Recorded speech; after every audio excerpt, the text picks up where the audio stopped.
Palestina tahap ke-17. Jadi hari ini kita sudah menyampaikan tahap ke-17. Kenapa ada tahapan-tahapan? Karena tempat-tempat yang berbeda. Kadang-kadang kita kirim dia ke Jabalia di sebelah utara Gaza, kadang-kadang di selatan, di Rafah. Kemudian juga bantuannya beraneka ragam. Yang jelas yang selalu ada tiap hari itu dapur umum untuk memberikan makan kepada para pengungsi. Sekarang DPP saya dengar juga bekerjasama dengan KPA Hilmi sedang membangun tenda-tenda karena mereka kekurangan tenda. Jadi semula di daerah Rafah tempat pengungsian perbatasan dengan Mesir biasanya cuma ada sekitar 300 sampai 400 ribu pengungsi. Tapi saat ini sudah 1,5 juta lebih. Karena dari utara semua hijrah ke selatan. Mereka hijrah ini nggak bawa barang, saudara rumahnya udah dihancurkan, harta bendanya udah musnah, jadi mau makan juga susah. Nah kita dari DPP FPI juga dari Komite Persaudaraan Al-Aqsa, begitu juga dari Hilal Merah Islam di Ikhwan, terus bekerja sama bersama Mercy juga kita bekerja sama gimana supaya bantuan-bantuan yang diamanatkan oleh umat yang jumlahnya miliaran itu semua bisa sampai itu kepada yang berhak. Adapun soal rumah sakit Indonesia di Gaza, kita juga untuk kesekian kalinya bekerja sama dengan Mercy dan Mercy punya komitmen untuk membangun kembali. Karena kemarin sempat dibom, bahkan sempat dirampas dan dijadikan sebagai markas tentara Israel.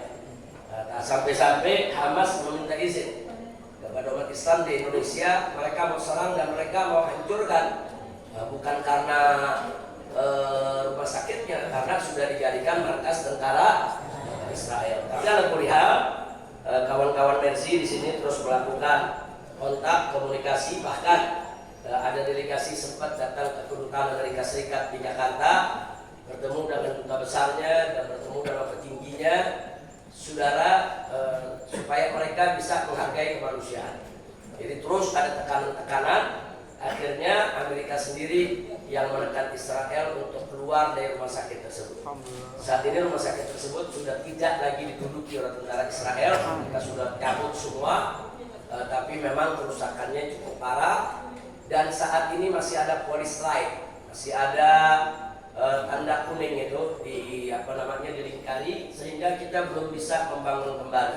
Nah, kenapa di police line? Karena rumah sakit Indonesia menjadi salah satu barang bukti untuk pengadilan Mahkamah Internasional bahwa tentara Israel menyerang rumah sakit. Jadi barang bukti itu jangan kita rubah dulu. Nah, karena itu salah satu barang bukti di Mahkamah Internasional adalah rumah sakit Indonesia yang dibom oleh Israel. Dan beberapa hari yang lalu juga, 4 hari yang lalu ya, Sekjen FPI yaitu Habib Ali bin Abu Bakar Al-Attas bersama Pak Aziz Yanwar yaitu sebagai ketua advokatnya FPI hadir di konferensi internasional ahli hukum sedunia yaitu di Turki, dan hasilnya cukup bagus. Jadi para pakar hukum dari mana-mana, dari Amerika, dari Inggris, dari Eropa, dari negara-negara Arab, dari Indonesia sepakat bahwa rame-rame ingin terus mendorong, mendukung, membela, mengawal supaya Mahkamah Internasional bisa segera memutuskan kalau Israel sebagai penjahat perang, sebagai pelaku genosid. Nah, jadi ini ada, dan nggak sampai di situ. Sekjen FPI juga di sana mengambil kesempatan karena konferensi itu yang paling utama tentang Palestina, tapi yang kedua adalah tentang penegakan HAM di dunia. Yaitu dimanfaatkan oleh FPI untuk menyampaikan soal KM50 ya. Jadi disampaikan di sana dan akhirnya banyak ahli-ahli hukum dari berbagai dunia tertarik dan mereka minta data, kita berikan datanya. Saudara, karena sebagaimana saya sampaikan, saya sudah bersumpah berkali-kali bahwa para pelaku pembantaian 6 laskar di KM50 akan kami kejar dari dunia sampai akhirat. Allah Akbar. Tidak akan pernah diam. Mau nasional, mau internasional akan kita kejar. Saya nggak peduli. Mau mereka mau marah, mereka melakukannya lagi silakan.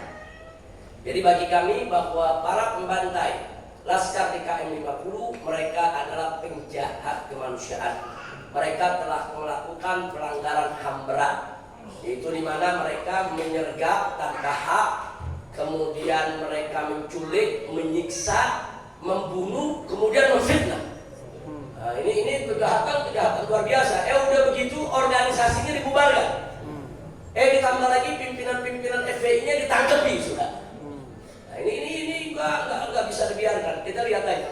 Insya Allah nanti 2024 kita mendapat pemimpin yang baik. Amin. Semua pelaku KM itu akan kita kejar ya. Amin. Mereka semua membusuk dalam penjara. Amin.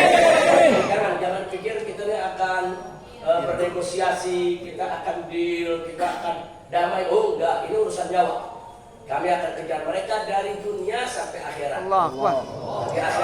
Di akhirat pelaku pembantaian orang beriman semacam ini, saudara, tentu siksanya teramat pedih. Nauzubillah min dzalik, mudah-mudahan kita diselamatkan oleh Allah Subhanahu wa taala dari siksa api neraka. Nah, itu yang perlu kita sampaikan. Jadi alhamdulillah DPP FPI sudah banyak melakukan hal-hal yang cukup bagus, cukup baik, dan doakan mudah-mudahan dalam waktu dekat Rumah Sakit Indonesia bisa dibangun kembali. Jadi untuk Rumah Sakit Indonesia bantuan yang sudah mengalir nggak sedikit ya Pak, sudah 80 miliar. Masya Allah. Cuman belum bisa kita pakai karena ini kan amanatnya untuk memperbaiki rumah sakit ya Pak. Jadi uang itu, amanat itu masih disimpan oleh Persi. Mungkin sekarang bertambah, mungkin besok akan bertambah lagi, saudara, agar Rumah Sakit Indonesia bisa segera diperbaiki dan bisa segera beroperasi kembali. Tapi ada yang lebih penting dari itu. Terus doakan agar dalam waktu dekat ini, saudara, Palestina menang dan merdeka. Masjidil Aqsa kembali ke pangkuan umat Islam. Dan agar Israel angkat kaki dari bumi Palestina. Karena tidak ada hak sejengkal pun bagi Israel untuk tinggal di bumi Palestina. Karena mereka adalah penjajah, perampok, perampas negeri orang lain, saudara, yang didukung oleh Amerika, oleh Inggris, dan oleh banyak negara-negara Eropa. Tapi kali ini perlawanan yang diberikan oleh bangsa Palestina luar biasa, mengejutkan dunia, menakjubkan kita semua. Mudah-mudahan ini pertanda datangnya pertolongan Allah Subhanahu wa taala. Nasrul minallah wa fathun qarib. Mubasyiril mu'minin. Ini insyaallah merupakan nasrul minallah, pertolongan dari Allah. Kalau sudah ada pertolongan dari Allah, wa fathun qarib, maka kemenangan sudah dekat. Wa basyiril mu'minin. Kasih kabar gembira ini kepada orang-orang beriman. Jadi jangan berhenti doa, terus doa agar Palestina segera Allah merdekakan. Amin. Mudah-mudahan 2024 ini kita mendapat pemimpin yang bagus, yang baik, yang jujur, pemimpin yang siap untuk menegakkan keadilan, kezaliman, bebas korupsi, dan siap mensejahterakan rakyat, serta membawa Indonesia sebagai baldatun, tayyibatun, warabun, insyaallah.